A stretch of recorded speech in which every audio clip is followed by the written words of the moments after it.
Alhamdulillahilladzi anzala sakinata ala qulubil muslimin wal mu'minin wa ja'ala ad-diyaqa ala qulubil munafiqin wal kafirin.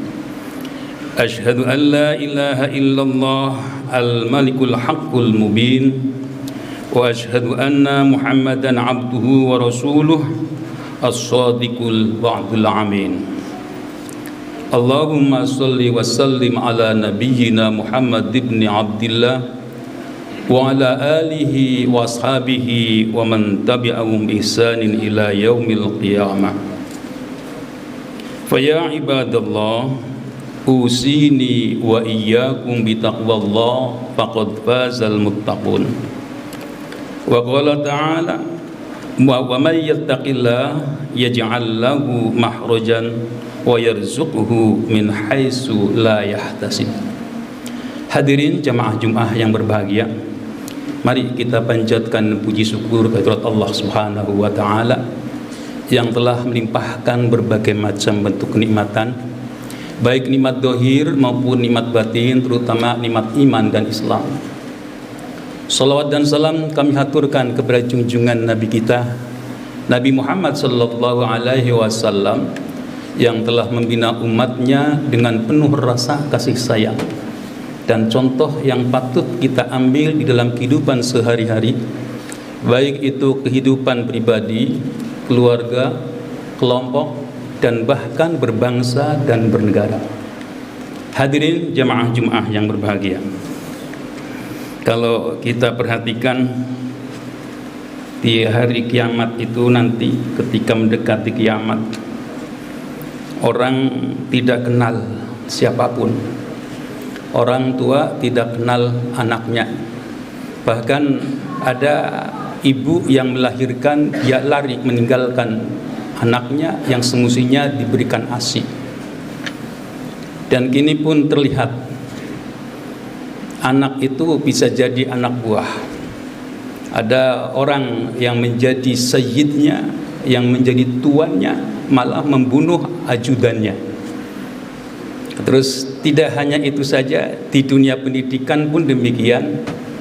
Ada di antara mereka yang melecehkan anak didiknya, dan begitu juga anak didiknya ada yang bertengkar dan berantem.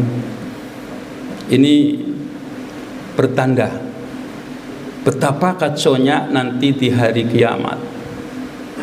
Dekat hari kiamat itu kacau balau. Di sana siapa yang kuat, maka dialah yang berkuasa. Bagaimana orang itu bisa memperoleh kebahagiaan kalau keadaannya seperti itu? Nah, inilah yang harus kita waspadai, dan bagaimana kita hidup yang sebenarnya. Kalau kita tilik, ada ayat Al-Quran yang mungkin sering kita baca dalam surat Al-Insyirah, fa inna ma'al usri yusra. Para alim ulama itu mengartikan sesungguhnya setelah kesusahan di sana terdapat kemudahan. Ya, kita ikuti tafsir ini. Ulama menyatakan demikian. Ini ada yang menggambarkan bagaimana Rasulullah Shallallahu Alaihi Wasallam bersabda. Ketika beliau itu bersabda, menyikapi orang kafir Quraisy yang keras kepala, tidak mau menerima hidayah, tidak mau menerima ajakan yang sebenarnya. Dan memang sudah ditentukan dalam Al-Quran itu digambarkan, inna hadainahu sabila imma syakiran wa imma kafuran. Aku beri petunjuk kepada mereka, itu ada yang syakir, ada yang bersyukur, wa imma kafur, dan juga ada yang kufur. Itu dari semenjak Nabi Adam hingga sekarang.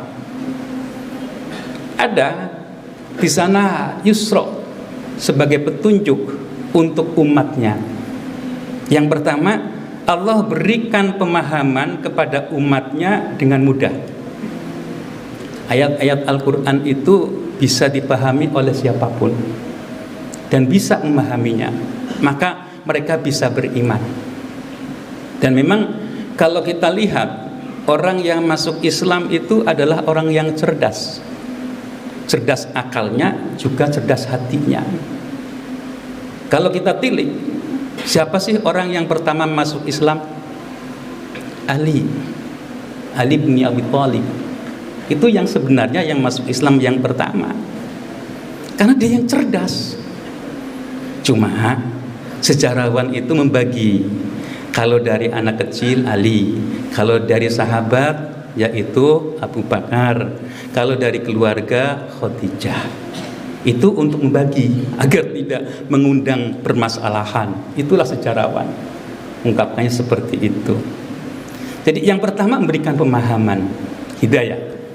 Yang kedua, Nabi ketika berperang itu diberikan kemenangan terus menerus. Kecuali kalau di dalam perang yang terkenal sampai Rasulullah itu terluka, yaitu di perang Uhud. Sedangkan yang lain Nabi diberikan kemenangan.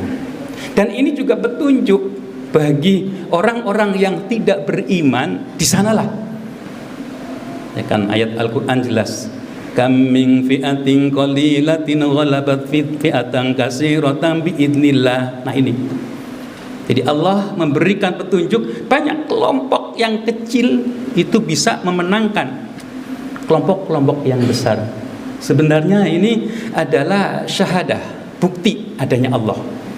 Bisa saudara lihat di dalam bukti-bukti sejarah yang berkaitan dengan kemenangan. Negara yang adikuasa menguasai negara kecil, tapi negara kecil menang. Banyak contoh bisa kita lihat. Dan itu juga kalau dalam Al-Quran jelas di sana ada, yaitu Fir'aun, Musa, yang tentaranya itu kecil tetapi bisa memenangkan. Karena apa? Biidznillah. Kuncinya wallahu ma'as sabirin. Hadirin jamaah Jum'ah yang berbahagia, itu tafsir yang sering kita dengar itu seperti itu, inna ma'al usri yusra. Sebenarnya ada ayat yang sebenarnya yang menunjukkan arti sesudah kesusahan itu kemudahan, yaitu ada fa inna ma'al usri yusra itu dalam surat Al-Insyirah. Di ayat yang lain yaitu dalam surat At-Talaq ayat 7. Saya ja'alullahu ba'da usrin yusra. Nah ini kalau ini tepat sekali. Sesudah kesusahan di sana ada kemudahan. Ada ulama yang mengartikan fa inna ma'al usri yusra. Ma'a itu bukan ba'da. Ma'a itu artinya beserta, yang mengiringi. Jadi kalau saya memahami, ya, kalau dipahami itu berarti mafhum mukhalafahnya. Apa yang tersirat di dalam ayat tersebut itu boleh saya balikkan. Fa inna ma'al usri yusra, fa inna ma'al yusri usra. Pemahaman saya. Jadi setiap ada kesusahan di situ pasti sertai kemudahan. Setiap ada kemudahan di situ sertai kesusahan. Ya, kalau fa inna ma'al usri yusra, kita lihat dalam masa pandemi, orang itu bilangnya kesusahan. Tapi bagi orang yang pandai membaca dan mempunyai jiwa entrepreneur berbeda. Oh, di sini ada peluang. Nah, di situ beserta. Kalau yang saya tadi balik, fa inna ma'al yusri usra. Orang kaya jangan dikira orang kaya dikasih kemudahan. Ada usronya. Apa itu usro'nya? Usro'nya, maukah si kaya untuk memberikan infak? Tidak hanya zakat, ada infak, ada sedekah, ada pemberian-pemberian yang lain. Nah ini ujian bagi orang yang cerdas, yang pintar. Ketika diberikan pencerahan langsung terima. Adakah dia kemudahan menerima sesuatu pencerahan? Ada yusro'nya. Bisakah dia menahan kesombongan? Bisa enggak? Nah ini bukti bahwa di setiap kemudahan juga ada kesusahan. Orang miskin juga ada. yaitu dengan kesabarannya. Walaupun sesungguhnya kalau kita lihat, kalau kita berbicara orang miskin, sakit, terus dalam keadaan terbelakang, itu seolah-olah itu hina. Kalau orang itu kaya, pinter, terkenal di mana-mana, maka itu orang hebat. Kalau kita perhatikan, semua itu ujian yang Allah berikan kepada kita. Bisa enggak menyikapi yang ada? Bahkan kalau kita lihat di beberapa pendapat ulama, kemiskinan dan penyakit itu sebenarnya yang menjadikan orang mudah masuk surga. Itu sebenarnya itu. Ya kalau orang kaya dia masuk surga, itu hisabnya itu banyak, tahapan-tahapannya. Jadi ini semua adalah ujian. Si kaya bisa enggak menginfakkan? Si miskin bisa enggak dengan kesabarannya? Hadirin jamaah Jumat yang berbahagia. Ya, kalau kita perhatikan ada ayat yang mungkin imam itu sering membacakan, yaitu fa'ammal insanu idza mabtalahu rabbuhu fa'akramahu wa na'amahu fayaqulu rabbi akraman. Tapi sebaliknya, wa amma idza mabtalahu faqadara alaihi rizqahu fayaqulu rabbi ahanan. Ini gambaran kalau ada orang diberikan rizki melimpah, maka dia akan menyatakan aku dimuliakan oleh Allah. Tetapi ketika diberikan rizki tapi sedikit, maka dia bilang Robbi ahanan, Allah telah menghinakan kita. Nah tadi yang sebenarnya kalau sebagai orang beriman menyikapi kekayaan, menyikapi serba kekurangan, itu tidak akan mengubah keimanannya. Maka yang tertanam pada dirinya itu selalu husnudzon. Apa yang Allah berikan itulah yang terbaik. Tidak akan mengundat-undat, tidak akan dia itu mempermasalahkan aku ini orang yang sering sholat, aku ini yang sering saum, aku ini yang suka mengabdi kepadamu, kok miskin. Tidak akan seperti itu. Karena ketika dia diberikan kekayaan, diberikan jabatan, diambil kekayaannya, diambil jabatannya, maka dia pun akan tetap beriman. Jadi ujiannya yaitu kita itu tetap memegang keimanan, tidak akan berubah dengan ketentuan yang Allah berikan karena kita selalu berhusnudzon. Hadirin jamaah Jumat yang berbahagia, di sini ada beberapa kisah yang mungkin akan saya sampaikan. Dulu ada sahabat Nabi yang dia itu diberikan penyakit. Penyakit itu disebutlah penyakit wasir. Ketika dia itu menerima tamu merasa terganggu dengan penyakit wasirnya, maka dia pun datang kepada Rasul. Ya Rasul, sembuhkanlah wasirku ini ya Rasul. Karena biidznillah Rasulullah itu bisa memberikan pengobatan. Ya, pengobatan itu ada dengan secara medis, ada juga dengan doa. Jangan lupa. Ya, syifa. Al-Quran juga bisa menjadi syifa, menjadi obat. Nah, ini didoakan oleh Rasul, akhirnya dia sembuh.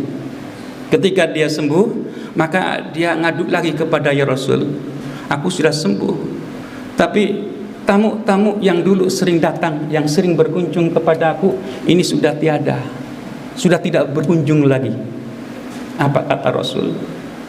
Dulu yang suka datang kepadamu, yang suka memberikan salam, yang suka menyampaikan kabar-kabar yang baik, mereka adalah para malaikat, bukan sembarang orang.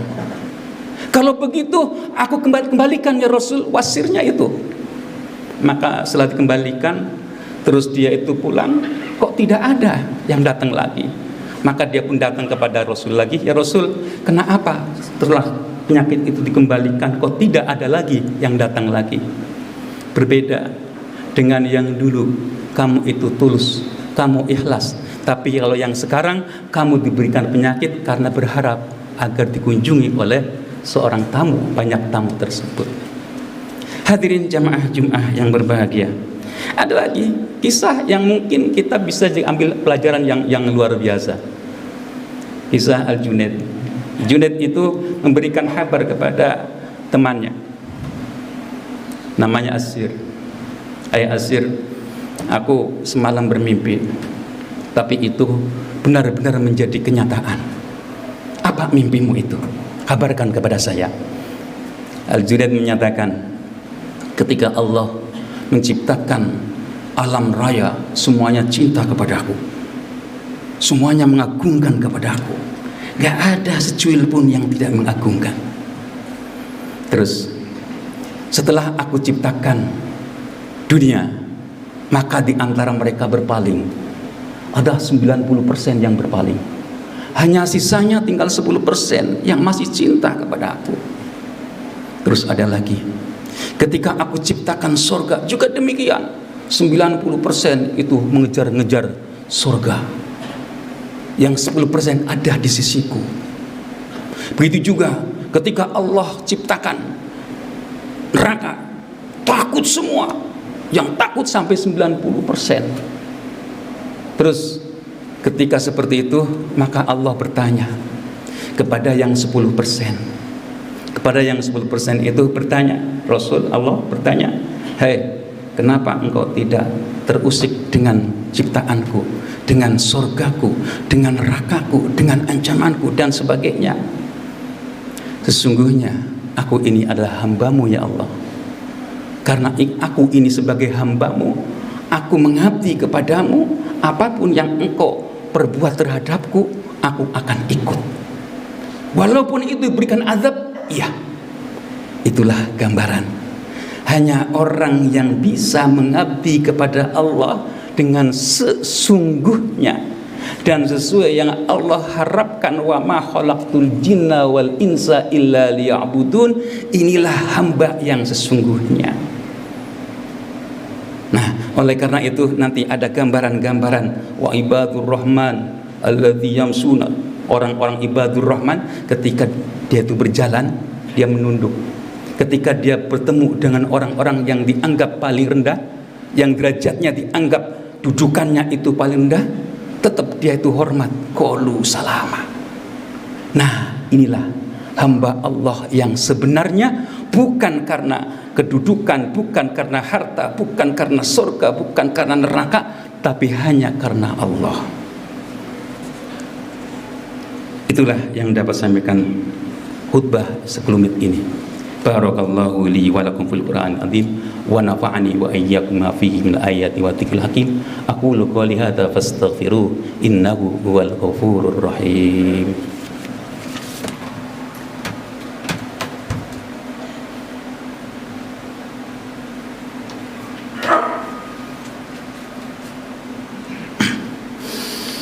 Alhamdulillahi nahmaduhu wa nasta'inuhu wa nastaghfiruh wa na'udzu billahi min syururi anfusina wa min sayyiati a'malina. May yahdihillahu fala mudhillalah wa may yudlil fala hadiyalah. Asyhadu an la ilaha illallah wahdahu la syarikalah wa asyhadu anna Muhammadan abduhu wa rasuluh la nabiyya ba'dah. Wa ya ibadallah, usini wa iyyakum bi taqwallah faqad fazal muttaqun. Hadirin jamaah Jum'ah yang berbahagia, kesimpulan dari khutbah ini, ingatlah kita itu diciptakan oleh Allah tidak lain untuk mengabdi kepadanya. Walaupun sesungguhnya kita itu niat itu kan dinyatakan oleh hadis innamal a'malu binniyat, itu artinya menunjukkan bahwa niat itu variannya banyak sekali. Bisa jadi orang menjadi pemimpin, menjadi rektor, berniat untuk mensejahterakan, berniat ingin memajukan UMJ, berniat agar mahasiswanya banyak, berniat agar kualitasnya itu bagus. Itu kelihatannya itu, tapi sandarannya dikembalikan kepada Allah. Mensejahteraan sandarannya karena Allah, maka itu semua itu dibenarkan. Jangan kita itu terus menyatakan, oh itu niatnya itu bukan karena Allah, tapi karena duniawi. Bukan seperti itu. Niat memajukan untuk UMJ, tapi digantungkan agar generasi yang akan datang tidak ketinggalan dengan generasi-generasi lain. Innallaha wa malaikatahu yusholluna 'alan nabi ya ayyuhalladzina amanu shollu 'alaihi wa sallimu taslima. Allahumma ighfir lil muslimin wal muslimat wal mu'minin wal mu'minat al ahya'i minhum wal amwat innaka sami'un qaribun mujibut da'wat wa ya qadiyal hajat. Allahumma sholli ala Muhammad wa ala ali Muhammad kama shallaita ala Ibrahim wa ali Ibrahim wa barik ala Muhammad wa ala ali Muhammad kama barakta ala Ibrahim wa ala ali Ibrahim fil alamin innaka Hamidum Majid. Ya Allah ya Rabbi, kami bersimpuh di hadapan-Mu. Kami banyak dosa ya Allah. Hanya Engkaulah sebagai Maha Pengampun. Ampunilah dosa-dosa kami ya Allah. Angkatlah derajat kami seperti Engkau angkat derajatnya para Rasul, derajatnya para Nabi, para tabi'in, orang-orang yang ihsan, orang-orang yang berbuat muhsin. Ya Allah ya Rabbi, ya Allah ya Rabbi, jauhkanlah kami dari sifat malas, sifat dengki. Jauhkanlah kami semua itu. Jauhkanlah kami dari adab kubur-Mu ya Allah. Datanglah pada kami jiwa takwa. Bersihkanlah hati kami karena Engkaulah yang maha memberikan pembersihan. Jauhkanlah dari ilmu yang tidak bermanfaat ya Allah ya Rabbi. Berikanlah kepada kami kesukaan cinta kepadamu ya Allah, cinta pada Rasul, cinta kepada alim ulama yang warasatul anbiya ya Allah ya Rabbi. Berikanlah kepada kami kesukaan akan cinta kepada Al-Quran ya Allah. Ya Allah ya Rabbi, berikanlah kepada kami kenyang akan tuntunan-Mu ya Allah. Berikanlah kepada kami takut yang penuh kepadamu ya Allah ya Rabbi. Jauhkanlah kami dari doa yang tidak diijabahi ya Allah. Rabbana taqabbal minna du'aana innaka antas sami'ud du'a wa tub alaina innaka antat tawwabur rahim. Rabbana dzalamna anfusana wa illam taghfir lana wa tarhamna lanakunanna minal khasirin. Rabbana atina fid dunya hasanah wa fil akhirati hasanah wa qina adzabannar. Salam.